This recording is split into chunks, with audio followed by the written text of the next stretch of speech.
Oh, hello, and welcome to Aldente Rigamortis. I'm Review Cultist. I'm Mikey, D stands for evil. And I'm the gamer in yellow. And we're here to discuss those internet stories, most creepy and most pasta, and be critically silly doing it. And tonight we have Gateway of the Mind. So, this one, Gateway of the Mind, is one of the ones at the top of that creepypasta, the definitive creepypasta iceberg.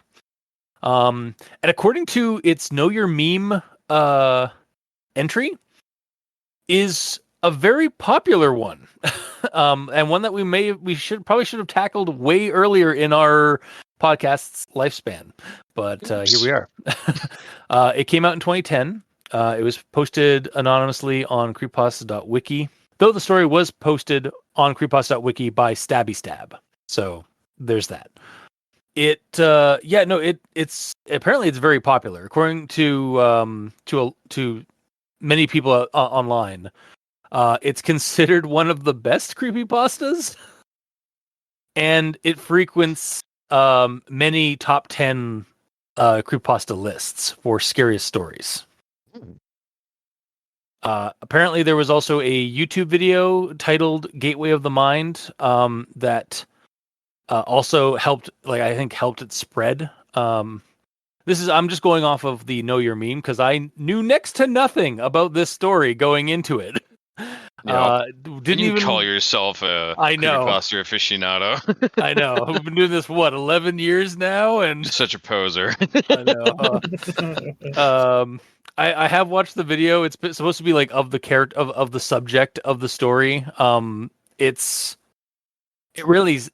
can see like one aspect of it where like it might be like that, but otherwise it's really not.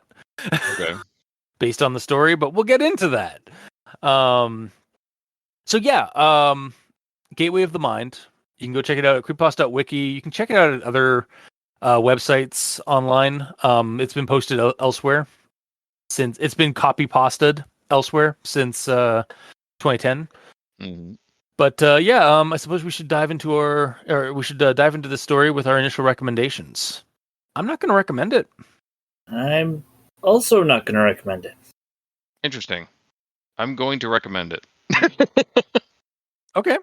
I'm very. I guess I'm allowed to have wrong opinions. No. I wasn't going there. Stop it. I wasn't going to go there. I was just like, I'm curious to see how you take it. You cannot fathom my twisted mind. Clearly not. Yeah. But yeah, I guess we should find out. We'll find out in this week's episode. But starting with the rundown. So the rundown's pretty short and sweet. Scientists in 1983 wanted to speak to God by cutting a person off fully from any form of sensation or senses. They do so on a willing test subject who has nothing to live for. The subject spends. They effectively like surgically remove all of his like nerve endings and sensory organs and stuff like that, basically like from his brain, like connections, so that he doesn't actually like perceive or feel anything, going straight to his mind. And the experiment's like goal here is that like if you separate a person from their sensations and senses, like full sensory sensory isolation, that it will open you up, or more metaphysically to the other side, and specifically to God. So the subject spends a month commenting on voices of the dead within his mind that get freakier and freakier over time.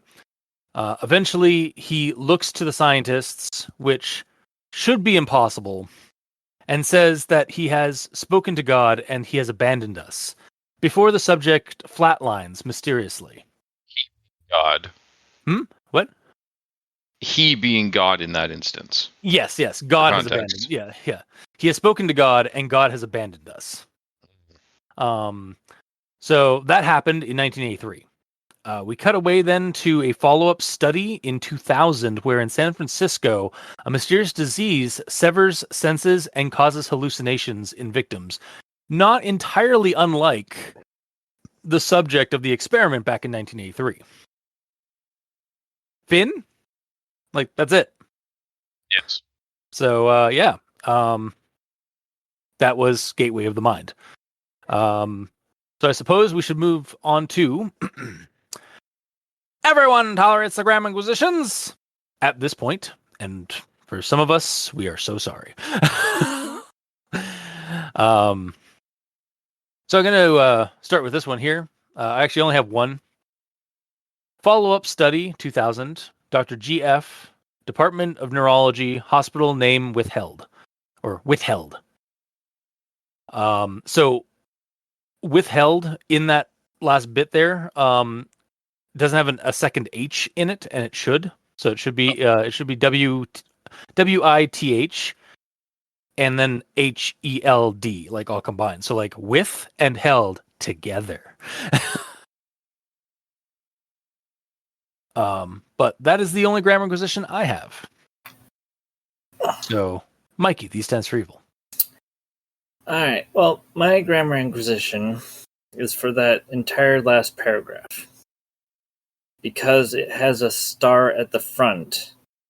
So, for that, it usually means that it's a reference to something in the story, aka in the story there will be a star beside the end of a sentence or whatever, and then the stuff at the bottom of the text will tell you what that means. Mm-hmm. So the fact that this is an entirely separate thing, I thought it was referencing something. I looked up in the story and said, oh, it's not referencing anything. So I actually didn't read that section. Ah, interesting. Anything. Yeah, you're Unfortunately. Well, I think I have an actual thought on that. I Yeah. did read and take my notes down like a few days ago, so it's been a Mhm. while. But yeah, we'll get into that bit of the story.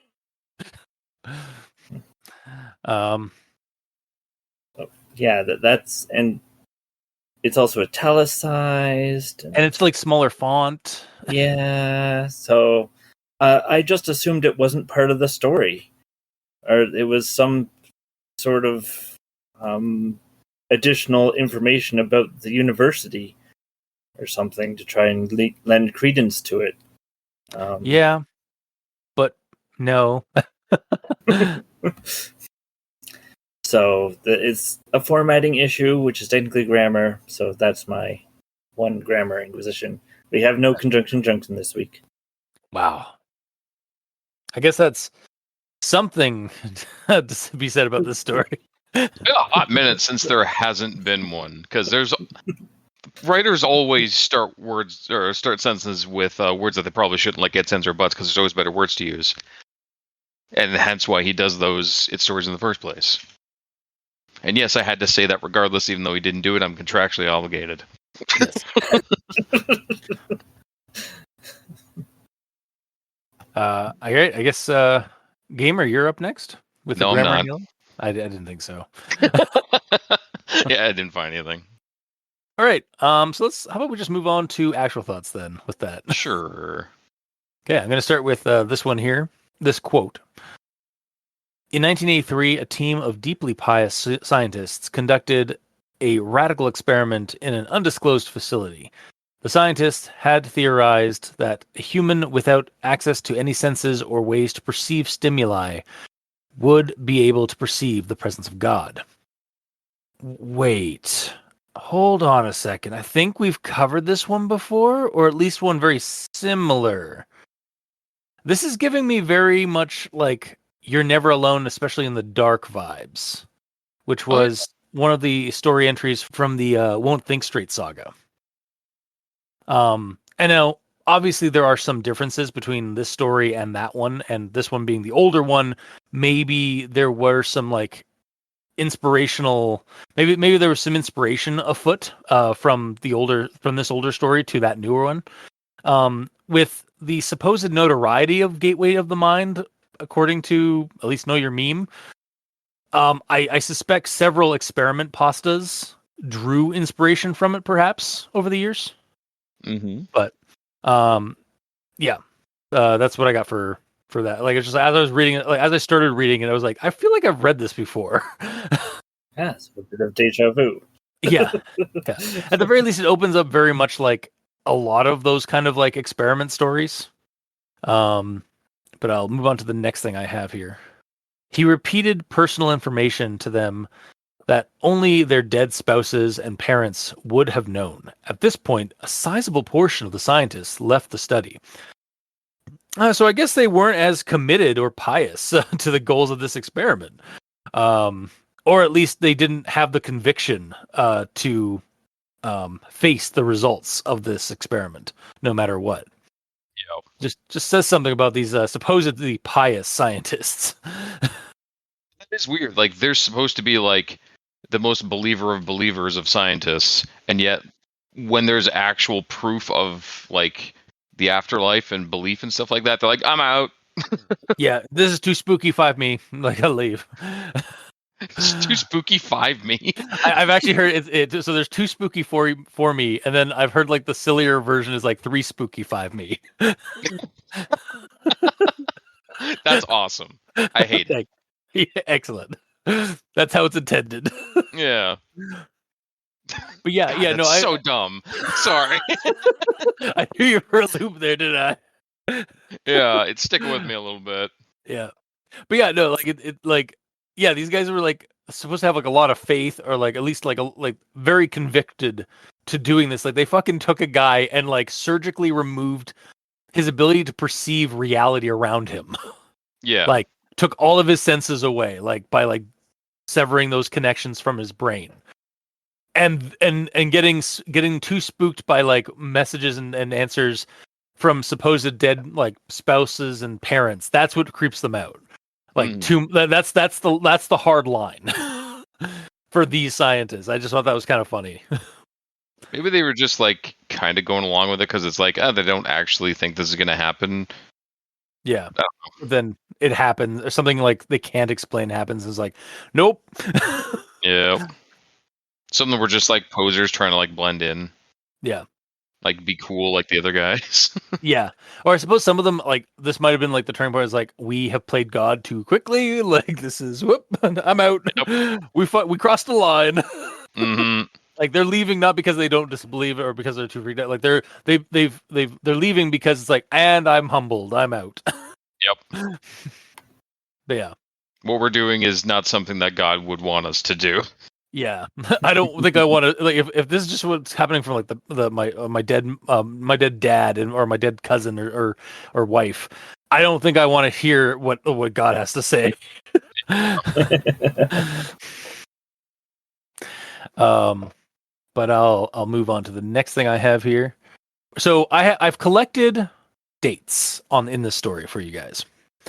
So, after 4 days, the man claimed to be hearing hushed, unintelligible voices in his head. 2 days later, the man cried that he could hear his dead wife speaking with him, and even more, he could communicate back. After a week of conversing with the deceased through his thoughts, the subject became distressed, saying the voices were overwhelming. This tactic worked for 3 days until he started having several night terrors, or having severe night terrors.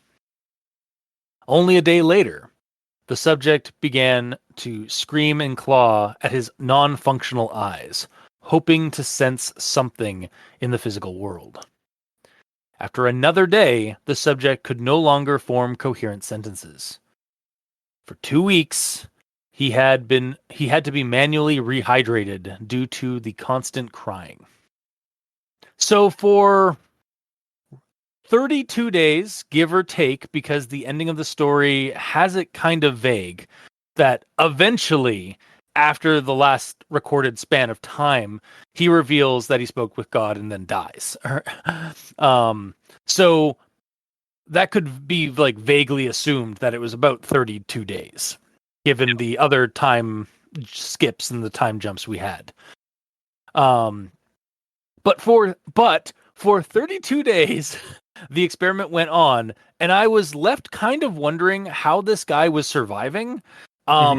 It does say that they had to like manually rehydrate him, but by the 32-day mark.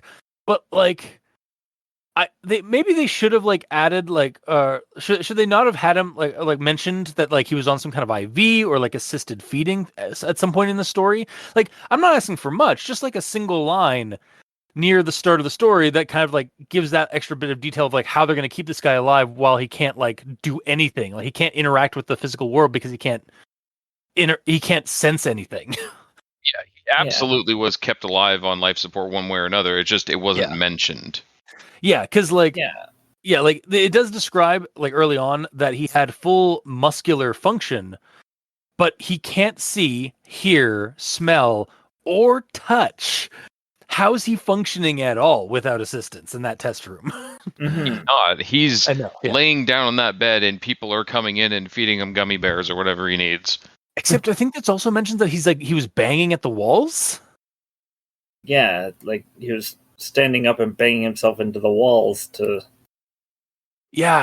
like flail around as much as he wants. Like, that's all that is. I do feel like it should have been described a little bit more that he was actually like strapped down or something like that for his safety. Because the entire time instead of just on the end.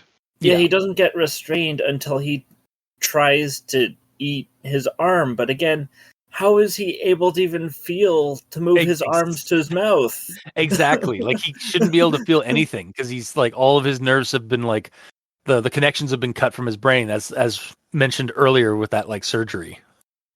Yeah. So, I don't know. You still might be able, like, he doesn't have the sense of touch, but that doesn't mean that his brain doesn't know how to move his body. If you know what I mean? I do get you. Like, that's also why we get like phantom limb syndrome sometimes in people who like have lost an arm. But still, like, the whole you feel your arm moving, whether you move it or like whether you know it or not. Like, you might not feel pain or anything, but your body feels it moving. He doesn't have that luxury of being able to feel his muscles contract. So he has no idea where his arms are or legs or anything. Yes. I almost kind of feel like this story would have been more interesting and maybe make a little bit more sense in terms of the goals and the extreme goal that these scientists are trying to do. If they literally just like took his brain out of his head and like put it in a jar, but like preserved it in a way that it was still alive and functioning, and he could still he could still send them messages through like some kind of device or something, perhaps like go full blown mad science and have him have a brain in a jar. Cause he's effectively a brain in the jar, just still in a meat body. Yeah. We have the same thought because basically you've severed his nerves, which means you've basically severed his spine. He's a vegetable. Yeah. So he might as well just be a brain in a jar to fully get rid of any chance of any of the senses, because the brain can't feel pain or any other senses without something connected to it. Exactly. Yeah. Because that I feel like that would have been like a much more like kind of like body horror angle, and also like a creepier kind of angle of like, but also make more sense than what we are presented with for what they're trying to what they're trying to do. But that's what I have for that bit of the story is just just sort of like the vagaries of the story on like the details for being a story about like an experiment. As like do you think there'd be more details on the experiment and like the procedures going on? But I'll move on to my last thing I have here. This is from the follow-up thing again. So follow-up study 2000, Dr. GF, Department of Neurology, hospital name withheld, San Francisco, California. Recent study of a degenerative disease which targets the motor function, resulting cognitive decline often leads to hallucinations of the deceased. So, first off, reading this follow-up part, I went, okay, name of the hospital is withheld, but how many hospitals are in San Francisco, right? Well, as a quick Google search looks up, there are at least 14 different hospitals in the city of California, or in the city of San Francisco. So more than I was expecting, but like, yeah, I do just like that. It did kind of catch me when it was like, hospital name withheld, but we still know like the city and the state it's in.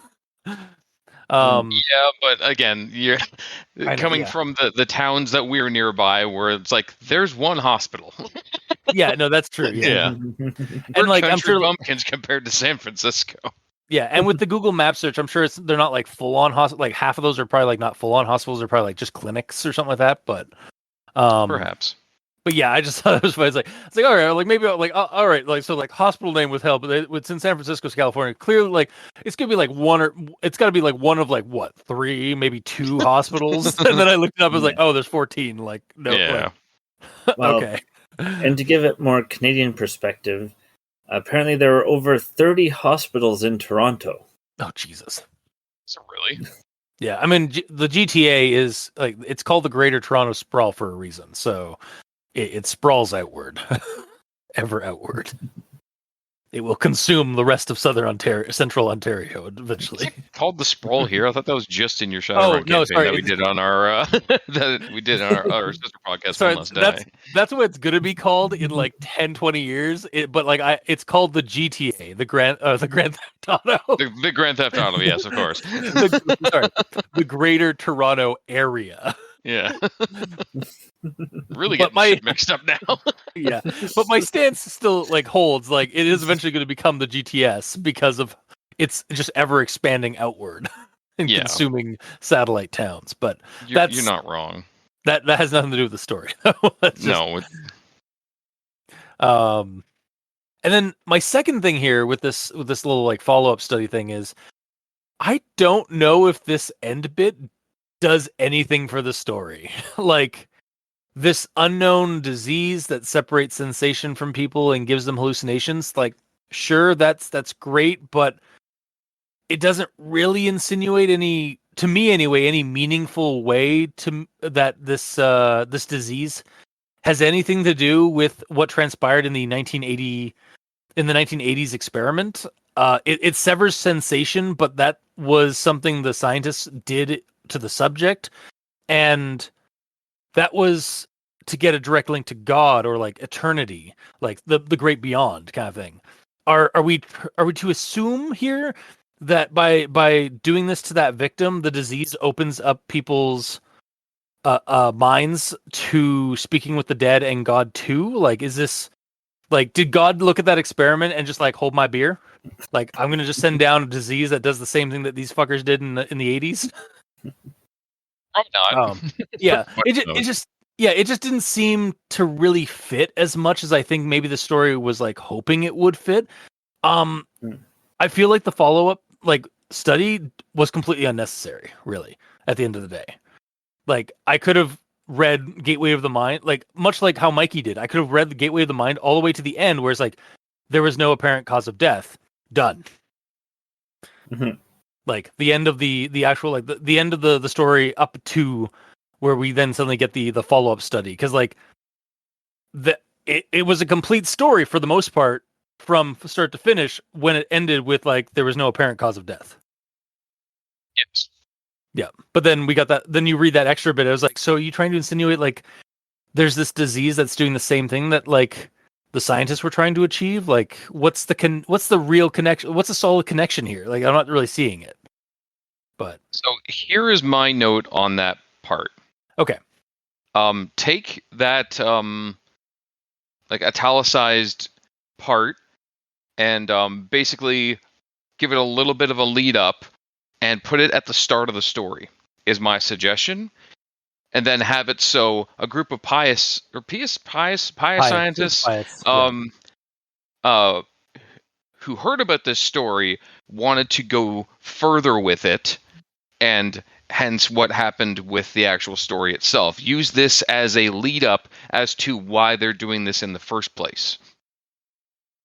Otherwise, it doesn't really do anything, because the way it is now, you get like the weird and like the horrifying stuff that happened to this guy that's like really high on the oh shit tier, and then there's like the lower version of the oh shit tier after. So like this extra bit it doesn't elevate anything, it's just like lower, if you know what I mean. Yeah. The threat is lower after, so it's not as like impactful. Yeah. I also feel like you'd probably have to fudge the dates a little bit, because like, well, it's all just written up stuff anyway, so yeah, sure, fudge the dates as much as you want. Yeah, as best as I can tell, this is, I mean, as with all or most creepypastas, this isn't real. It might be based off something real, but like the story itself isn't real. Obviously. It's just a spooky story somebody posted on the internet to spook other people. Yes. And again, like medical horror is scary. So like, and like medical experimentation is scary. So, but yeah, I think if you fudge the dates a little bit, like I do agree. Like I think like having that at the top, and then having like the experiment being like inspired by that disease, maybe, or like might be something by the effects of the disease, because it's showing that like they're hearing voices, and these scientists are like, well, those voices, that could be God trying to speak to them. Yeah, exactly. Like that. This could have been the progenitor for why these scientists wanted to attempt this. Mm-hmm. Yeah. But like, yeah, where it's placed now, like it just makes no sense. But that's all I've got for the gateway, or for Gateway of the Mind. So, Mikey, these stands for evil. All right. Well, I'm gonna start with the end, like I like to. Yeah, Ouroboros and all that. Or I mean, the not end, because that's where I ended the story. Yeah, end at least. There was no apparent cause of death. So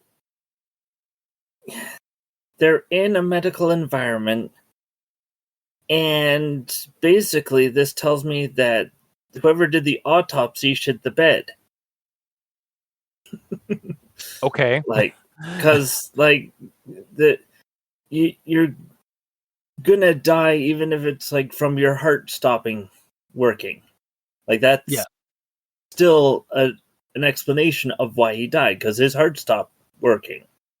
Like I think what it's trying to say is basically, he died, but like through all of their autopsies or whatever, they couldn't find out why he died. They might know like he died because of brain failure or whatever, but they don't know what triggered it. They don't know what caused the death. Yeah, that's why it says there was no apparent cause of death. I think perhaps that parent was too vague. Maybe there was no obvious cause of death. Or no obvious apparent obvious cause of death. Yeah. Well, it just, because like again, there could have been more detail. But yeah, as we've stated, like this is a scientific endeavor. Scientists keep a lot of notes and information, so I mean, there should be at least something. Yeah, that's the whole thing. Or they should have an idea of what caused the death. They don't, because he died because he was smited by God. And they can't explain that because they haven't had this happen before. It's an unexplainable death because humans as a race haven't had this happen, so they don't know to look for the signs that say, oh, he died because of this. They don't know why it happened because it hasn't happened before. Yeah. To me, this like kind of like feels like how like in Star Wars, how Padme died. She lost the will to live. Just like her body just gave out. Like, and similar to this one, like you could have it even say that like after like a thorough autopsy, the scientists were baffled because they could not find a proper cause as to why his life why he had just perished or why he had died. Yeah. But the problem you state there is that losing the will to live is a legitimate cause of death. He didn't die. He isn't Padme.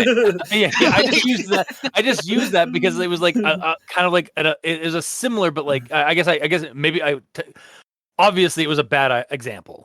Yes, Clearly you fucked Yeah.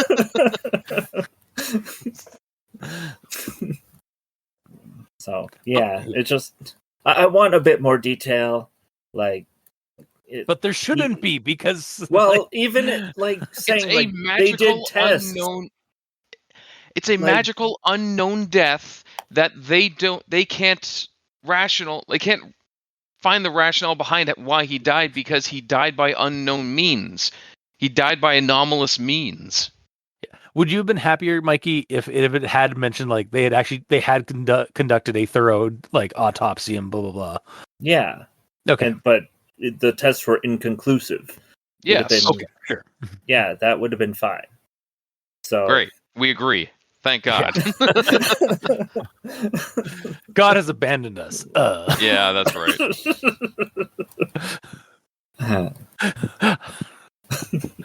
All right.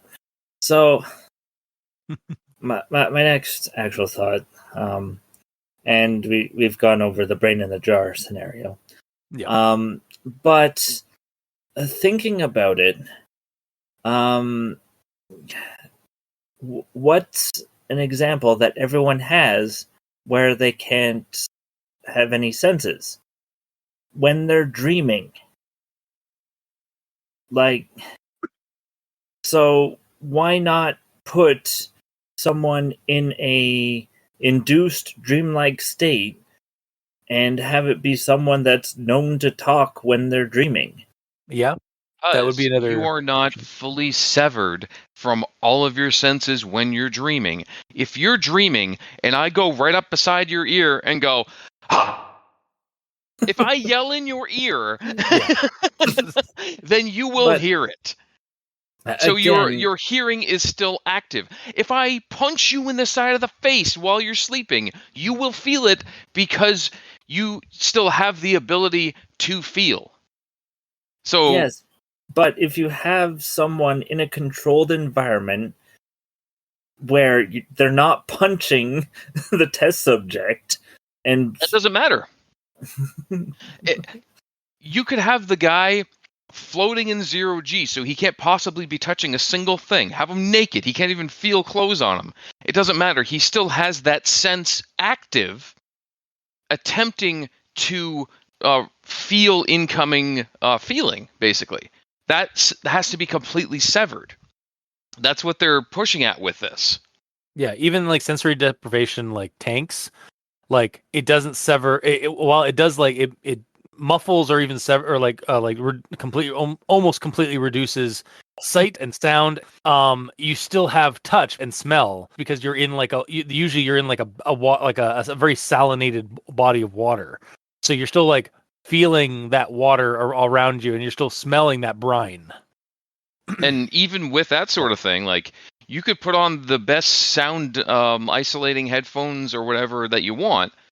Your ears are still attempting to hear. It's still like hearing like shit moving inside you or whatever. Like you move a little bit and the headphones move and you will hear that. Like the only way to completely sever it is the way that they did it here, where you are surgically removing the patient's ability to perceive senses.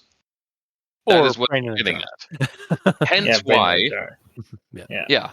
Hence why with the end part that you didn't read, where there's like a disease that removes senses, and when it removes senses, people like were starting to hallucinate stuff.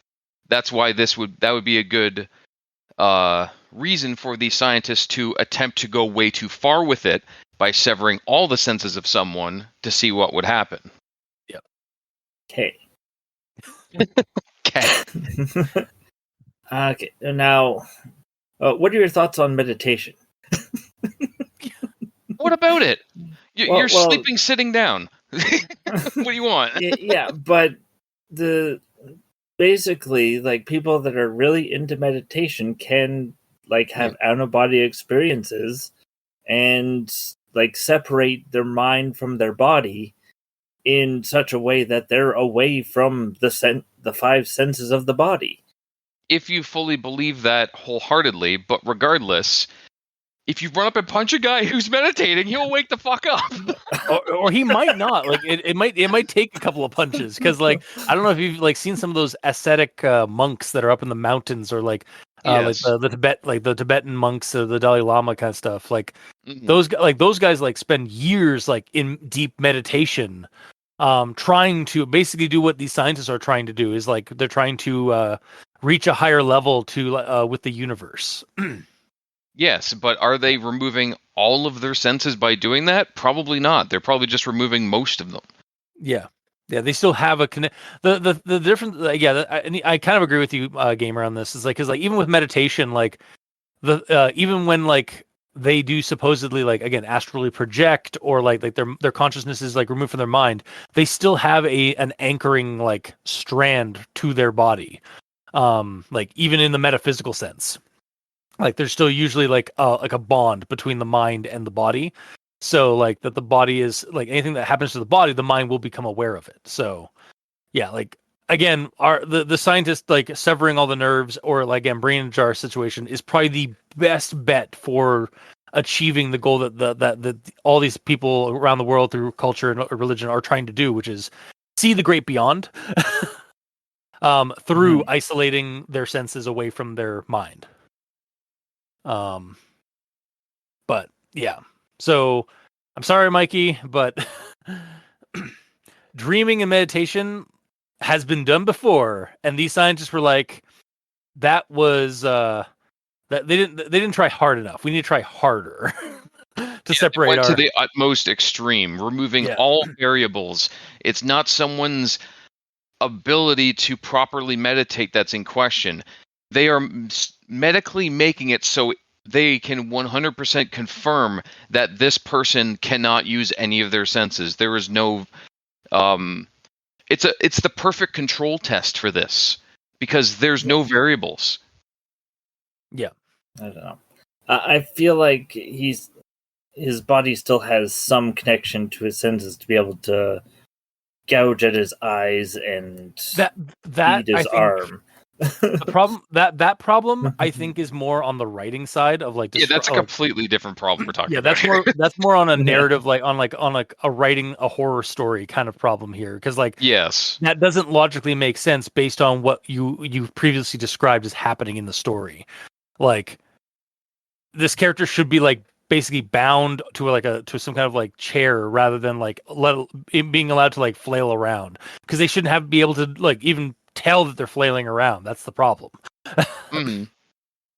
Because yes, they would have no feedback for anything they're doing, so they wouldn't know if they were able to actually, if they were closing their mouth enough to actually chomp on flesh. They wouldn't know if they were like actually feeling blood in their mouth or anything. They wouldn't know any of that. So that part I agree.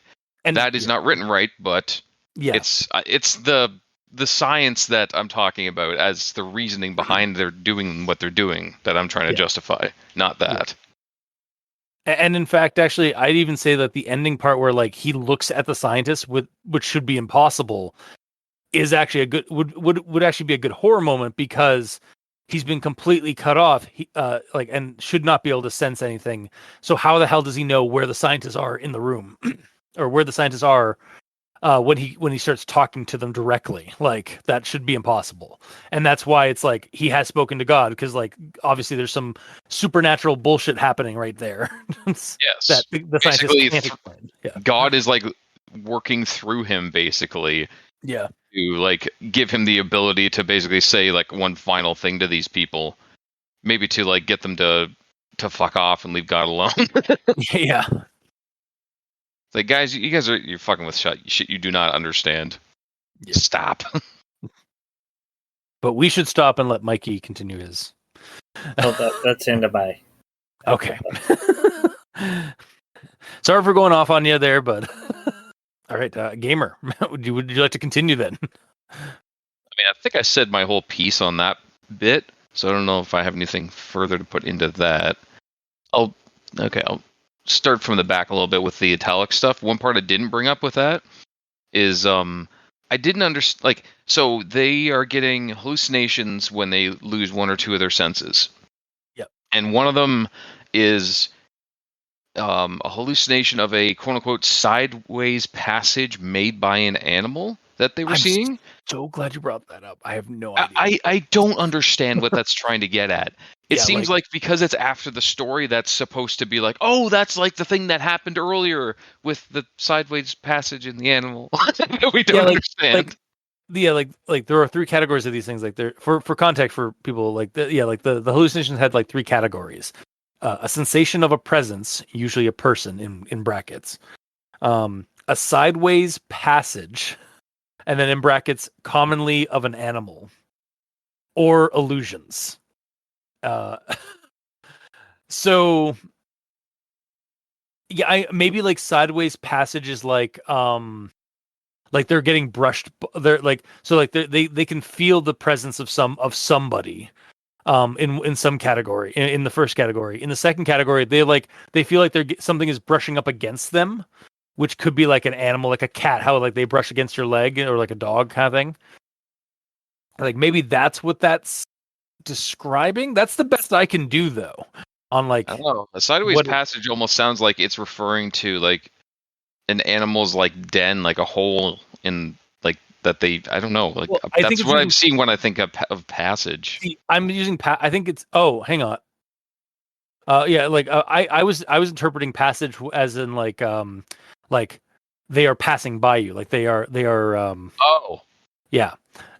You might be right, actually. And I am looking on, like, I'm checking to see if there's any like actual like any kind of like actually meaning for a sideways passage.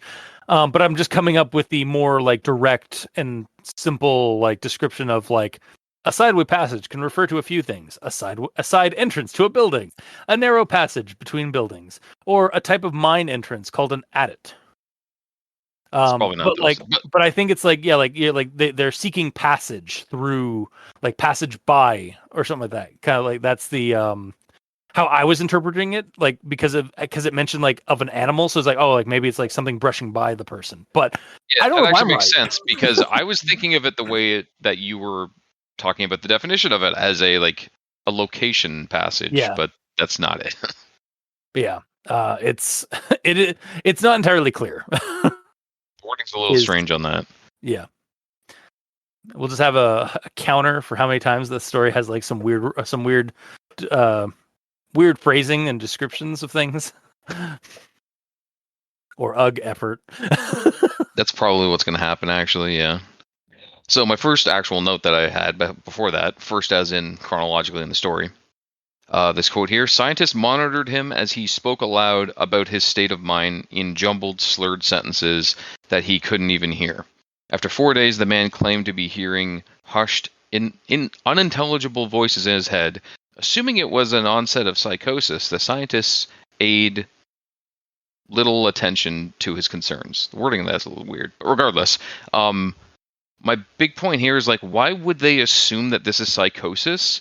Meanwhile, the whole point of this experiment is they're trying to get him to hear God. So he starts hearing like voices in his head. It's like, oh, that's nothing. Ignore that. That seems kind of odd. And like they should at least like note that down, but like not pay it little attention. Like that's progress. Like right off. They should give this all of their attention. They should be fucking stoked right now. It's like, not dismissive. It's starting now. Like if it had like gone like days it did 2 days later is when like the it eventually goes to actual like voices of the dead and stuff. But like if it had gone like several days, not just 2 days, but like of just unintelligible thing, then yeah, sure, like there's no progress being made further. So like then there'd be some doubt on what's going on here. But like at the first sign of hushed, unintelligible voices in his head, that's progress right off the hop from silence. So they should be writing down every single garbled thing he's saying and looking over it and trying to decipher what it means. Yeah. But yeah, that was odd. And then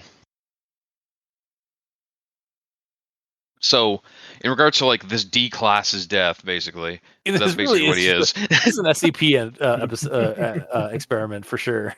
Yeah, but throughout the entirety of this whole experiment, the scientists got basically 2 pieces of information: that the afterlife exists, and with long enough removal of all of your senses, one can speak with them, because that actually happened.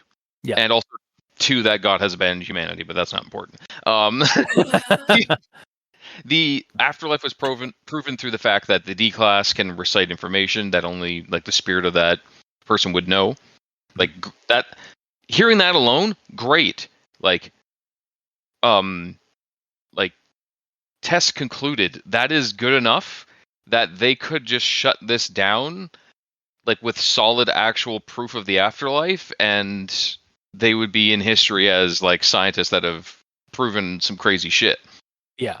Because like people want to know if there's an afterlife and all that, and with proof of that, they could just stop, but they don't. The whole God one that's mentioned, it's a bit more iffy because like it's pretty solid that he spoke to spirits. Yeah, because like he knew things that like no one but like the dead spouses and some of the scientists would who are related to those people would know. Like there's objectivity there versus For sure. Yeah. But the other one, it's iffy because like we're just supposed to trust what he said was true because he happened to make eye contact with someone. Yeah. But like that person could have just happened to be on that side of his head when he turned his head over to like lay down as he was dying, and his eyes just happened to be matching the height of that person. Like he could have easily just been like looks like dramatically to the wall. Yeah, for sure. And then says, "God, I have spoken with God. He has abandoned us." Mm-hmm. And like his whispering, even because he was like wasn't controlling the volume of his voice and stuff probably before, but like speaking in like a whispered like even tone, that could just be due to the fact that he's about to die and doesn't have the energy for more than a whisper. So he's not just doing it just because he has that control over his body again. And as I kind of spoke up before on the unknown cause of death is supposed to, I think, be another layer of proof that his body died in an unnatural way that's unknown to all of us, but it's not described well enough, as we kind of mentioned. Like as you said, Cultist, it should say basically that all what's the word? The autopsies and stuff. They were inconclusive. Yeah, they were all completely inconclusive, and we have never seen. There's no recorded evidence of a cause of death like this, so we don't know what to call it. That kind of thing. That would be great, but that's not there. So yeah, that last part, which is supposed to be like the zinger, doesn't zing as much as it could zing. Mm-hmm. True. But yeah. And I think that's all I got for notes, basically, because I chimed in with most of my other things. So yeah. Okay. Then I suppose we'll move on to final thoughts. Yeah, I'm still not going to recommend it. While it has an interesting concept behind it, for once that isn't really enough for me based on what's provided here. You're often the Disney princess. You know, I know, but I mean, like some just as often, like a good core concept will save a creepypasta when the writing might fail. Absolutely. Like I can see, like I've definitely read other better stories about scientists trying to make contact with the other side or a god being or something through human experimentation that are frankly creepier than this. Now, mind you, I'm not going to fully like discredit the story, like, oh, this is complete crap. And so obviously this story had an impact. Like back in 2010, like in the early days of creepypasta, this was like probably just it was a short creepypasta that like made the rounds and freaked out a lot of like high schoolers and like college kids and stuff, or like online people. Like, but I think it was because it was the first. That's like one of the first of these kind of creepypastas. That's probably where it got its like notoriety from. And then people afterward drew inspiration from those, like, from their first interactions with this, or like with similar ideas of that the story kind of was proposing, and started writing more elaborate stories that actually had maybe a little bit more detail, and like looked at the science, looked at some more science about it, like more scientific jargon. Because this story doesn't really play with a lot of scientific jargon as much as it should, I think, or doesn't go into as much detail. I didn't think of that, but you're absolutely right. Yeah, so like this is like, obviously, like I'm not like I wouldn't recommend it, but I appreciate that it exists still. But I would not recommend it nowadays. So that's my recommendation. My final thoughts is I can't recommend it in this day and age of stories that have come since that do the core idea better. So, but yeah, Mikey, these dents are evil. All right. So, as we stated, that this would probably be better as a brain in a jar. Yeah. Because, like, basically severing his nerves endings is basically severing his spine and making him a vegetable. And he should have been restrained from the get-go, and he should have been mentioned that he was being fed through IV, and his and getting his liquid through an IV, because I mean there's no way that he can really eat himself or even know when to swallow, because that's, again, feeling your throat. Yeah, exactly. That's nerve endings and such. Yeah. Yeah. So, like, the whole scientific side of things, like they didn't apply enough science to this, so it makes it really hard to believe. And in fact, that's what creepypastas are supposed to be: creepy yet slightly believable. And it just did not work for me. So I am not recommending this still. Okay. Gamer, how are you gonna pull this? How are you gonna save this one? God. So for me, it was a short read. I didn't catch any grammar stuff, and it tackles an interesting subject that not many stories do, namely like a couple of unknowns that everyone would love to have solid proof on. That there is an afterlife, and that there may or may not be an almighty that's like out there watching, or not watching in this case, over us. Some like tackle it, but there aren't many where it's like, we're scientists and we want to try to prove this, instead of just like, we ran into a spooky ghost and he said this, or like I spoke to a ghost of my dead grandma. Like, this is like as close as we can get to like scientific proof is what they're trying to do, which isn't often done in this sort of thing. Because by the end of it, we did get pretty solid proof of the afterlife, which is nice. And how to communicate them, even though it's kind of really bad to be able to do that. The slow, insane build of someone like going nuts with millions of voices all speaking to them all at once. Kind of like if Superman never figured out how to like deal with his super hearing, basically.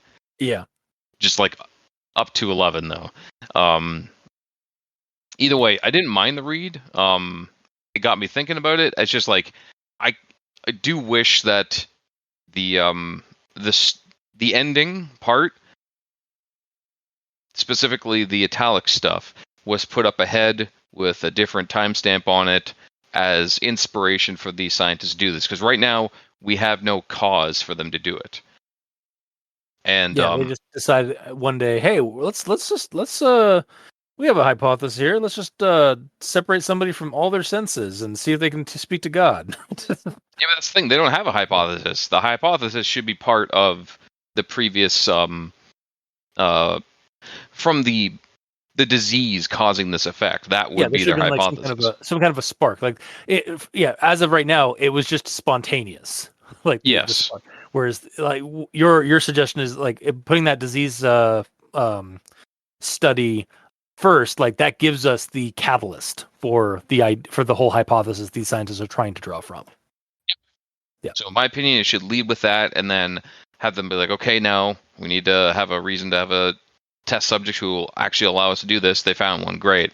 Okay, how are we going to keep him alive? Okay, he's going to be hooked up to an IV, fed this way, that way, great. As Mikey said, because that should be mentioned. And then, yeah. And then it would go a lot better that way, in my opinion. Because, like, we need proper, like, setup, and with the death and the autopsy, that should be mentioned more and clarified that it's like there's a reason that they don't have a cause of death, because it is, for all intents and purposes, he should have still been alive. As far as they can tell with modern medical science, they do not know what the hell happened, and like that part is, as far as they could tell, he was killed by magical quote unquote means. And that should have been the zinger on the end to make it really strong, but it didn't end that way.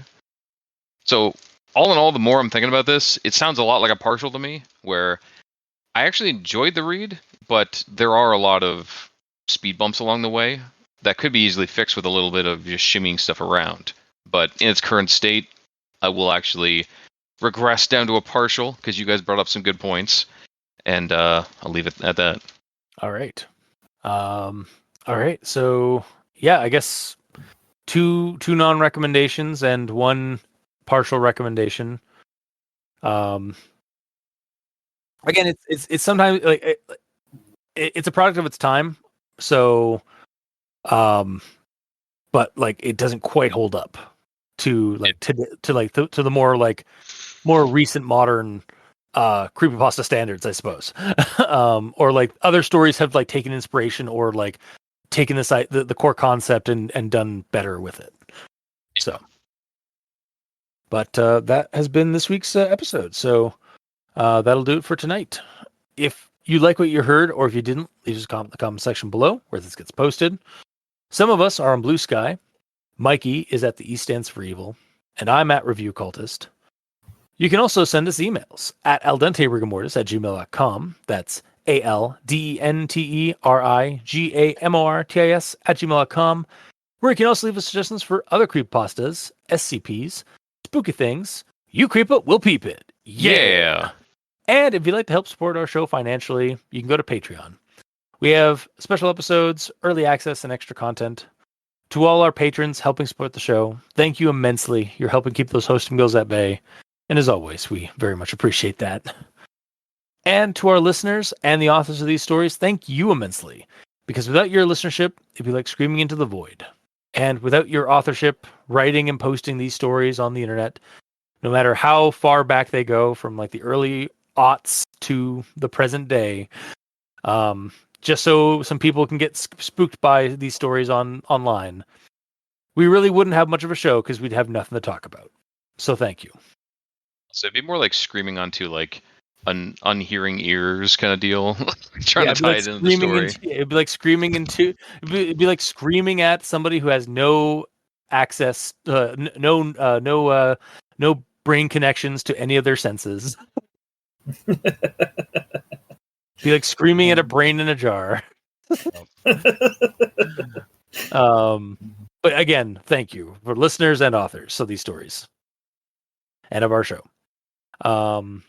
Now's a good time to mention we are part of a podcast network, Crit in the Night, an actual play and creepypasta podcast network. We're alongside our sister podcast, One Less Die, and our cousin podcast, The Role Playing Exchange, for things that go crit in the night. Until next time, I have been your host, Review Cultist. I'm Mikey, D stands for Evil.